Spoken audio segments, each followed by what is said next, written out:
1914, Première Guerre mondiale.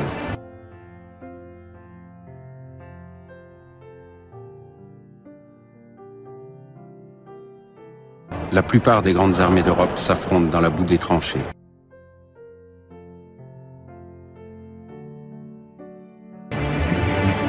Dans la besace du soldat allemand, un livre.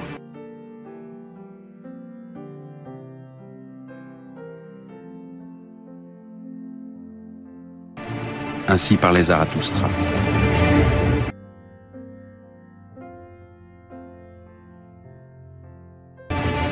L'auteur Friedrich Nietzsche est mort en 1900.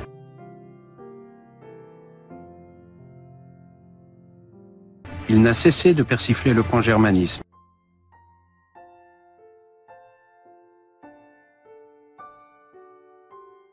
Mais les lourdeurs du Reich bismarckien.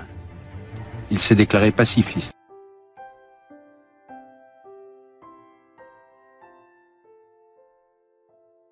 Et européen.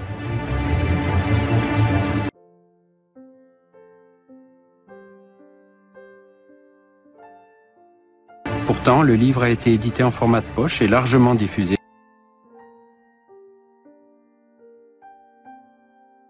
par le haut commandement du Reich, qui a cru y lire une apologie de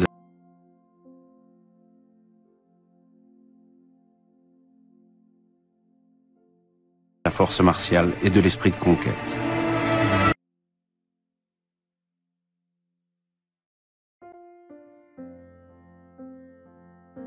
Benito Mussolini, du temps où il était militant socialiste, a lu Nietzsche.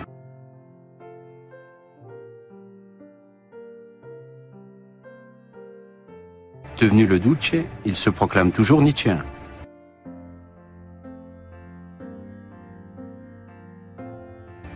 Il soutient et finance les archives Nietzsche à Weimar.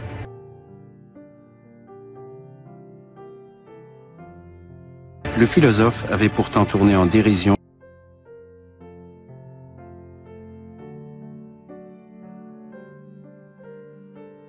les gesticulations des tribuns politiques.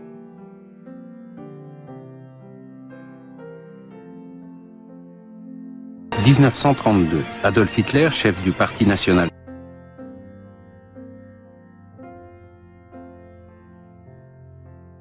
socialiste, vient à Weimar et rend visite à Elisabeth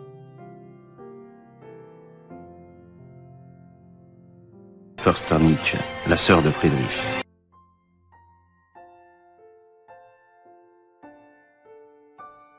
Celui qui sera le Führer dès l'année suivante pose à côté du buste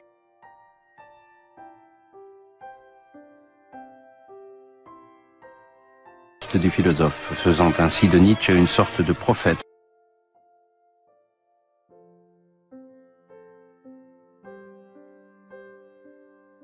Précurseur du nazisme.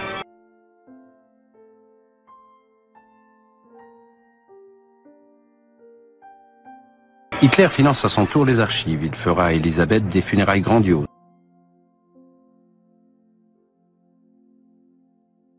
Nietzsche s'était pourtant déclaré farouche adversaire des antisémites.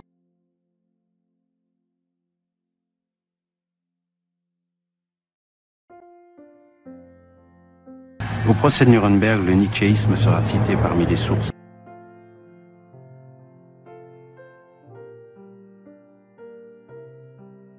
de l'idéologie totalitaire.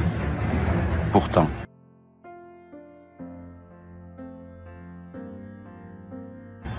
les écrits et les propos de Nietzsche plaident pour l'avènement des esprits libres.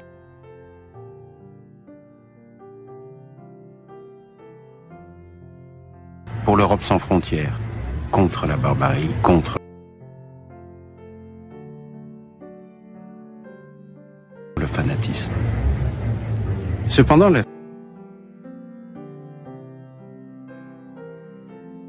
figure de Nietzsche s'est imposée, a conquis notre culture.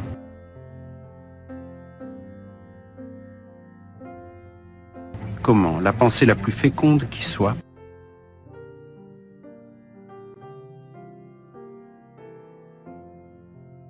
a-t-elle pu engendrer autant de malentendus?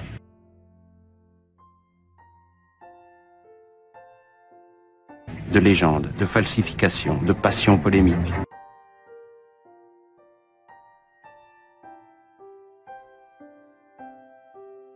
comment lire aujourd'hui celui qui déclarait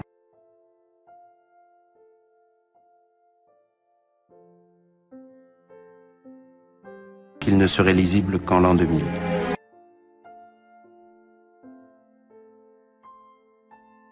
Friedrich Nietzsche naît au presbytère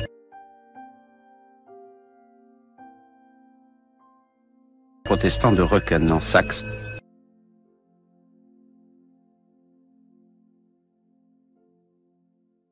Le 15 octobre 1844, jour anniversaire du roi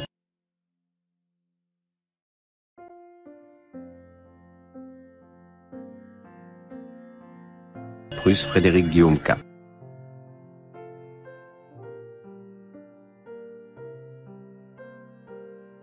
Son père était pasteur.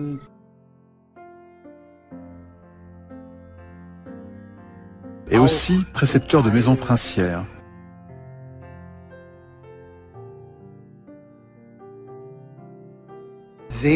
Un homme très ambitieux.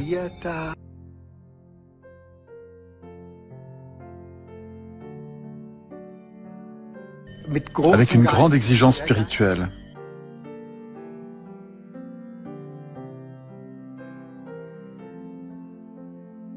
Et c'est dans ce milieu presbytérien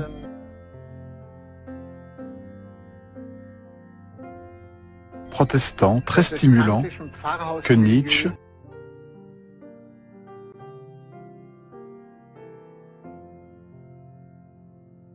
le petit Friedrich Nietzsche a grandi.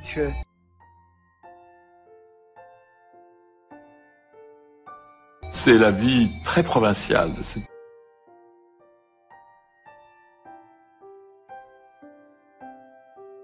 toute petite ville de Röcken qu'on trouve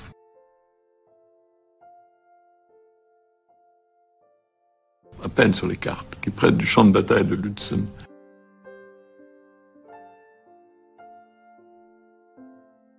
Une des avant-dernières victoires de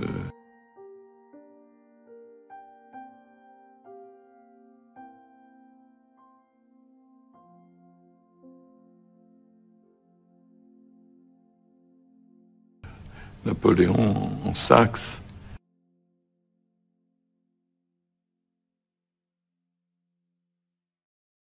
Qui va d'ailleurs fixer l'imaginaire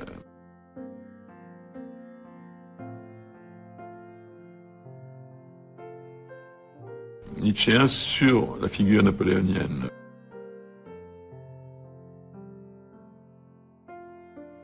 Qui restera une sorte de référence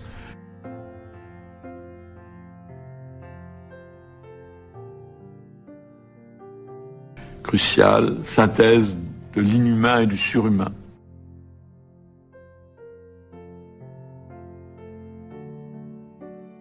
Figure positive, figure européenne.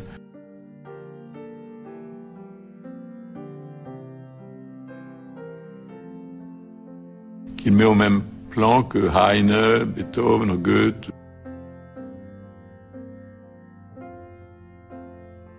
Karl Ludwig Nietzsche, le père, fervent royaliste.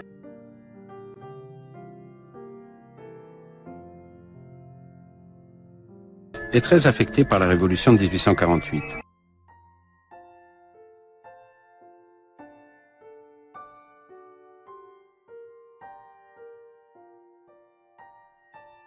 Neurasthénique, il meurt l'année suivante d'un ramollissement cérébral.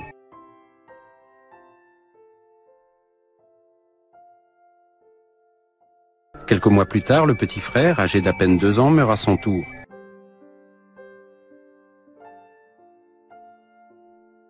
Ce double deuil bouleverse le jeune garçon de 6 ans.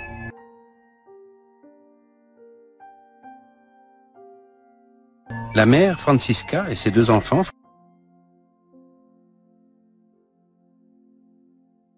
Friedrich et Elisabeth, sa sœur cadette,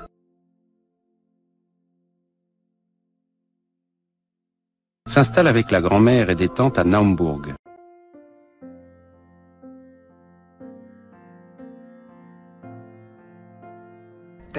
Nietzsche, le petit Nietzsche,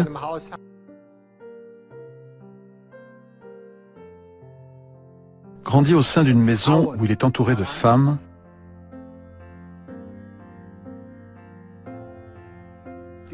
toutes l'admirent, qui fondent de grands espoirs en lui.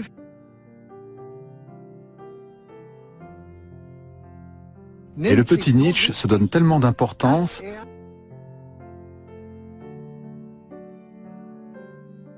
qu'il commence très tôt à écrire à propos de sa personne.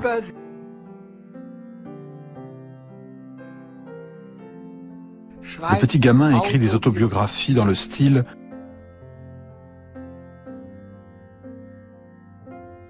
Qui suis-je? Histoire de ma vie ».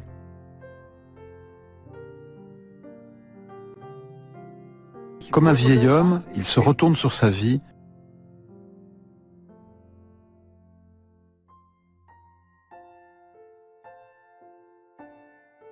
alors qu'il n'a même pas 12 ans.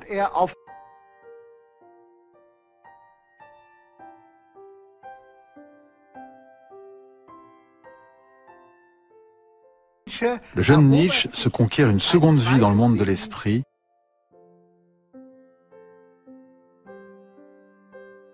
dans le monde de l'écrit, dans le monde de l'écriture.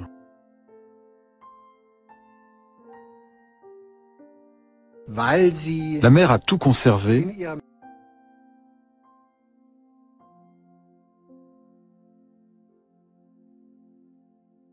parce qu'elle voyait en son fils un futur grand homme.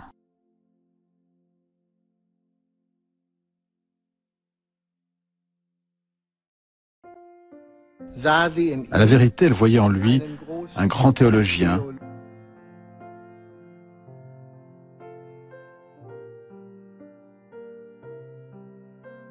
un grand prédicateur,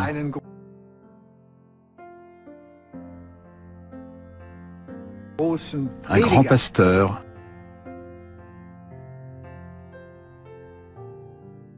un grand érudit de Dieu.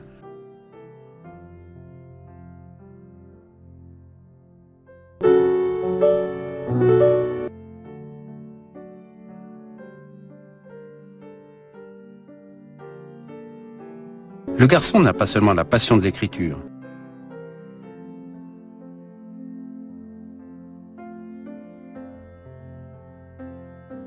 Il vit aussi dans la musique.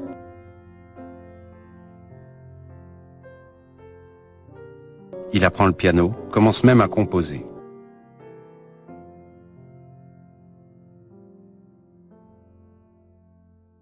En octobre 1858, il a 14 ans.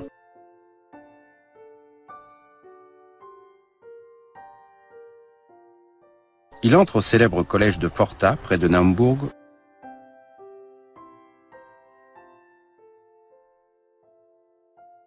où il restera 6 ans pensionnaire et boursier.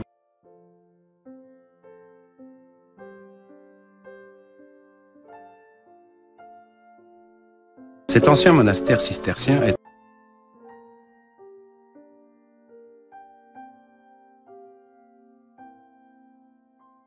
été transformé après la Réforme en collège pour élèves méritants.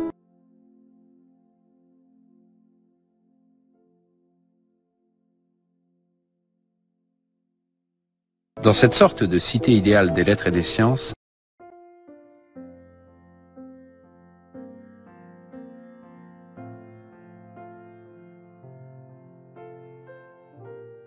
est dispensé un enseignement de haut niveau,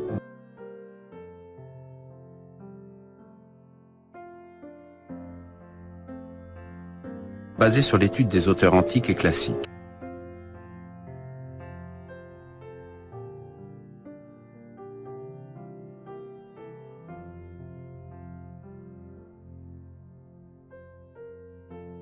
L'éducation se fait à la prussienne.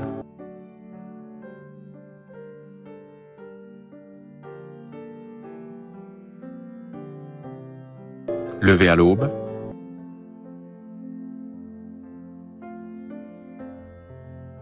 ablution à grands seaux d'eau froide,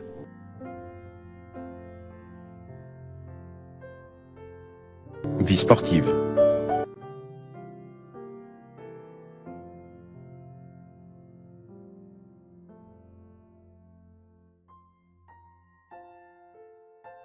De forçage culturel